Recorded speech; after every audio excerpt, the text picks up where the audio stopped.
Bismillahirrahmanirrahim. Assalamualaikum warahmatullahi wabarakatuh. Kembali lagi di kanal YouTube saya, Matematik Undercover.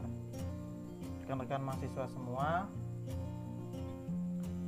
hari ini saya akan menjelaskan materi mengenai bidang kajian penelitian pendidikan matematika. Nah, di dalam penelitian pendidikan matematika nanti yang akan kita kaji ada beberapa hal, yakni diantaranya landasan teori-teori belajar, kemudian model-model pembelajaran matematika, kemudian pada sesi kali ini saya ingin menjelaskan terlebih dahulu mengenai beberapa aspek dalam pembelajaran matematika, diantaranya aspek kognitif, aspek afektif, serta aspek psikomotorik. Nah, jadi ini penting ya. Aspek-aspek ini penting untuk penelitian pendidikan ya, penting untuk penelitian kalian. Bisa digunakan untuk penelitian kuantitatif, kemudian penelitian kuali ataupun penelitian tindakan kelas ya, sebagai tugas kalian di semester 7 ini gitu. Nah, kita akan bedah yang pertama dulu mengenai aspek kognitif ya. Jadi biasanya kan ini misal penelitian kuantitatif judulnya ya, pengaruh motivasi belajar terhadap hasil belajar. Nah itu ya, jadi motivasi belajar itu kita bicara tentang aspek sikap, hasil belajar aspek kognitif. Nah seperti itu ya. Namun hasil belajar ya bisa dibedah lagi ya, aspek kognitif, kemudian aspek afektif ataupun psikomotorik ya. Namun biasanya di beberapa penelitian pendidikan matematika fokusnya kepada aspek kognitif. Nah seperti itu. Nah, apakah hasil belajar saja? Tidak ya, tidak melulu atau tidak serta-merta atau tidak selalu mengenai hasil belajar ya. Namun ada beberapa kemampuan atau aspek kognitif lainnya yang perlu atau yang sering digunakan dalam penelitian pendidikan matematika. Nah, apa saja? Kita masuk ke definisi terlebih dahulu. Ini dia. Aspek kognitif dalam pembelajaran matematika mencakup perilaku yang menekankan kepada aspek intelektualitas, kemampuan matematis atau mathematical abilities, yaitu pengetahuan dan keterampilan dasar yang diperlukan untuk dapat melakukan manipulasi matematika dan kemampuan berpikir dalam matematika. Nah, pada presentasi kali ini ada beberapa aspek kognitif ya. Kalau tidak salah ada 29 ini yang saya dapatkan ya dari berbagai macam referensi. Mungkin nanti ada tambahan, bisa kalian cari lagi ya. Atau ada kajian penelitian terbaru bisa juga ditambahkan gitu ya. Ini saya mendapatkan segini saja ya. Oke, kita akan bedah satu persatu. Yang pertama, aspek kognitif yang biasanya sering dilakukan dalam penelitian pendidikan matematika adalah kemampuan pengetahuan matematis ya. Misal judul penelitiannya pengaruh perhatian orang tua terhadap kemampuan pengetahuan matematis. Nah, seperti itu. Atau misalnya di penelitian tindakan kelas atau PTK kalian, misalnya peningkatan kemampuan pengetahuan matematis siswa menggunakan atau melalui penerapan model atau metode atau media. Nah, seperti itu. Ya, jadi ini variabel-variabel yang bisa kalian pilih atau bisa kalian ambil. Ya. Nah, indikatornya juga ada nih sudah ya. Sumbernya Lestari dan Yuda Negara 2017. Ya, ini indikatornya ini nanti bisa kalian masukkan di bab 2 ya, di kajian teori, bisa dibedah di situ. Ya, bisa dibahas di situ. Kemudian nanti instrumen-instrumennya atau nyambung ke bab 3 menggunakan indikator ini. Gitu ya. Jadi kemampuan pengetahuan matematis itu kemampuan mengenal dan mengetahui fakta, konsep, sifat, aturan atau simbol matematika. Mengenal dan mengetahui ya. C1 ya kalau dalam taksonomi Bloom ya. Kemudian kemampuan pemahaman matematis, yakni kemampuan menyerap dan memahami ide-ide matematika. Indikatornya juga sudah ada ya. Nanti kalian bisa tuliskan di bab 2 ya. Biasanya ini dituliskan di bab 2, kemudian nanti dijelaskan di bab 2 indikator-indikatornya. Lalu di bab 3 nyambung untuk indikator instrumennya ya. Katakanlah di penelitian kalian PTK ya, berarti ini ada lembar instrumen pengamatannya gitu ya. Apakah siswa mengidentifikasi dan membuat contoh? Apakah siswa menerjemahkan? Apakah siswa memahami dan menerapkan ide matematis? Nah, kayak gitu ya. Jadi observasinya seperti itu nanti ya, atau pengamatannya seperti itu dari indikator yang ada. Nah gitu ya. Jadi ini saya paparkan di presentasi kali ini beberapa variabel serta indikator-indikatornya gitu. Kemudian kemampuan penalaran. Nah ya, menganalisis, menggeneralisasi, mensintesis atau mengintegrasikan, memberikan alasan yang tepat dan menyelesaikan masalah yang tidak rutin menurut Sumarmo. Ini indikator-indikatornya ada 9 ya. Nanti bisa didalami kalau memang kalian ingin mengambil judul tentang penalaran, indikatornya ini gitu. Nanti bisa saya pinjemin bukunya ya, atau bisa kalian cari jurnal-jurnal penelitian yang berkaitan dengan variabel-variabel ini ya. Kita singkat-singkat aja ya. Kemudian kemampuan koneksi matematis. Nah, kemampuan untuk mengaitkan konsep matematika yang satu dengan yang lainnya, atau dengan bidang studi lain, atau dengan aplikasi pada dunia nyata gitu. Selain itu ada juga kemampuan komunikasi matematis. Nah, kemampuan menyampaikan gagasan matematis baik secara lisan maupun tulisan, serta kemampuan memahami dan menerima gagasan matematis orang lain secara cermat, analitis, kritis, dan evaluatif untuk mempertajam pemahaman. Ya, sebenarnya ini kemampuan-kemampuan ini ya, apa namanya ini, dari NCTM ya sebenarnya. Kemudian kemampuan representasi matematis. Apa sih representasi itu? Representasi itu menyajikan kembali notasi, simbol, tabel, gambar, grafik, diagram, persamaan atau ekspresi matematis lainnya ke dalam bentuk lain. Ya. Ini indikator-indikatornya ya, representasi visual, representasi gambar, persamaan atau ekspresi matematika, serta kata atau teks tertulis menurut Muzakir tahun 2006. Selanjutnya, kemampuan penyelesaian masalah atau problem solving. Nah, ini juga sering digunakan penelitian nih, ya. Misalnya judul PTK ya, peningkatan kemampuan penyelesaian masalah menggunakan model pembelajaran kooperatif tipe jigsaw. Nah, misalnya seperti itu, ya. Jadi kemampuan penyelesaian masalah itu siswa diharapkan mampu menyelesaikan masalah rutin, masalah non rutin, rutin terapan, rutin non terapan, non rutin terapan, dan masalah non rutin non terapan dalam bidang matematika pastinya. Ya. Oke, next. Kemampuan spasial. Nah, ya.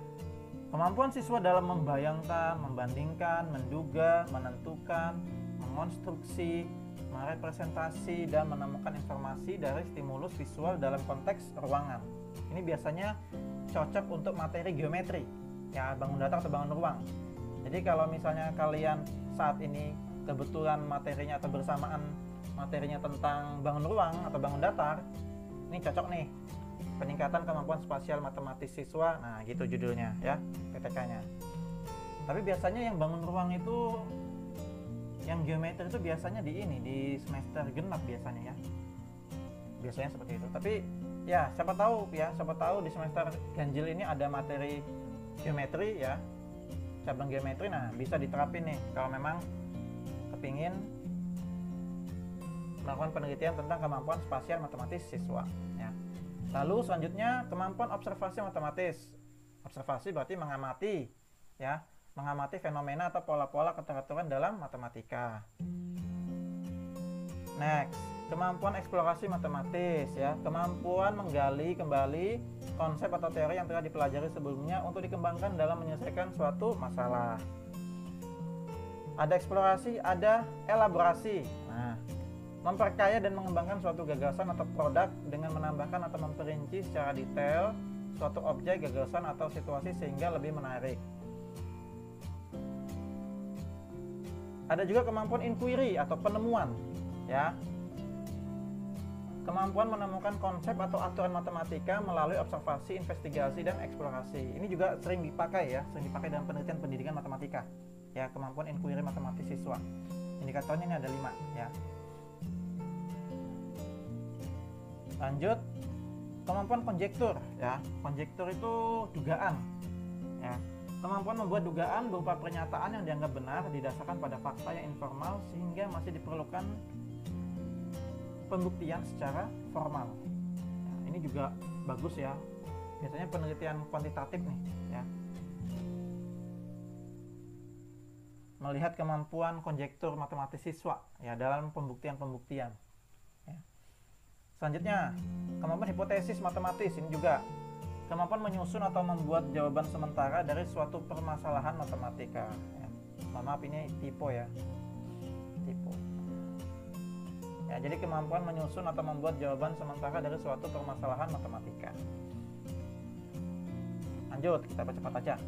Kemampuan analisis matematis ini juga sering digunakan dalam penelitian. Kemampuan menguraikan suatu konsep atau aturan matematika menjadi bagian-bagian penyusun dan mencari hubungan antara satu bagian dan bagian lainnya dari keseluruhan struktur.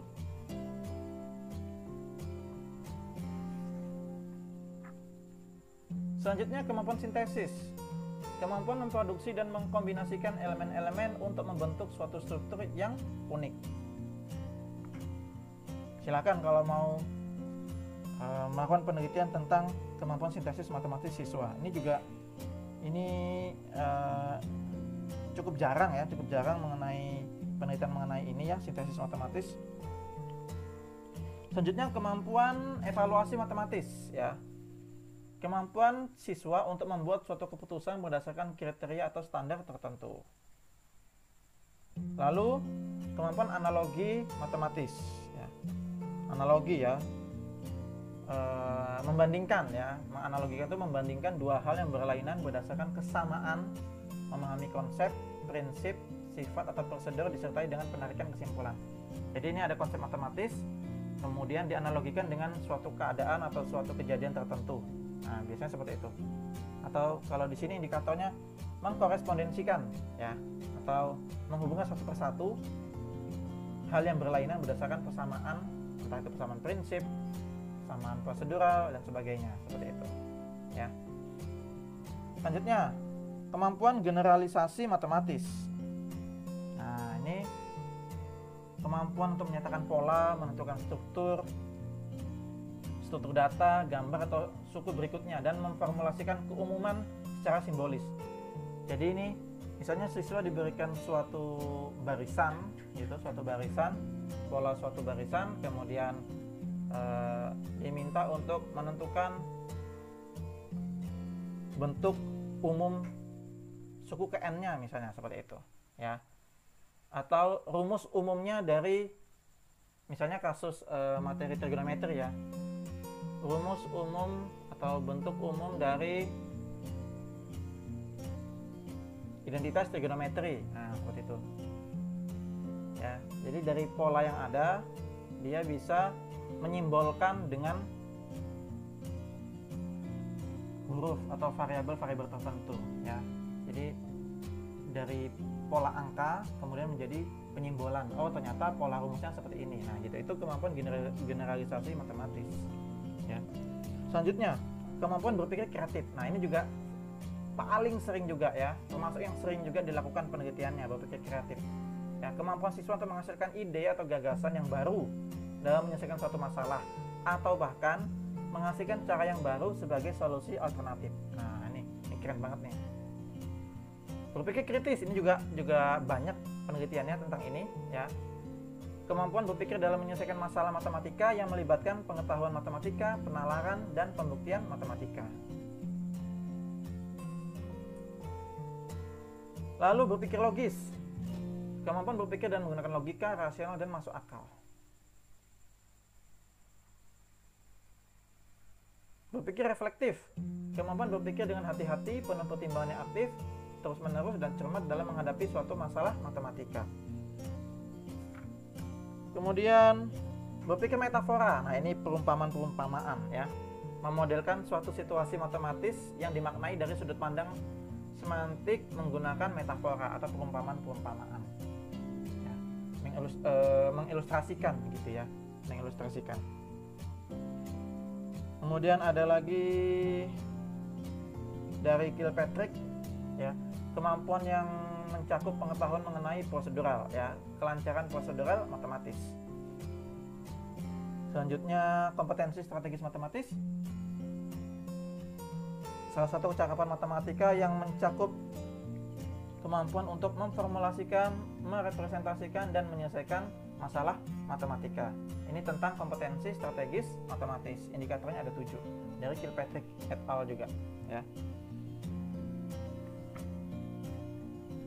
Satu lagi, ini yang terakhir sepertinya, penalaran adaptif matematis.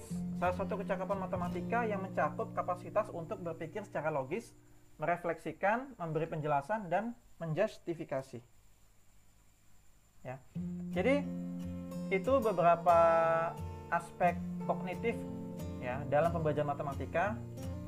Silakan dipilih salah satunya untuk judul PTK kalian, ya, sebagai tugas akhir kalian praktek latihan profesi di sekolah, ya. Silakan, ya, ini ada banyak, ya, silakan dipilih salah satunya kalau memang ingin membahas mengenai aspek kognitif pembelajaran matematika, ya. Silahkan, ya. Oke, itu saja, ya, mengenai aspek kognitif. Selanjutnya kita akan membahas aspek afektif, ya.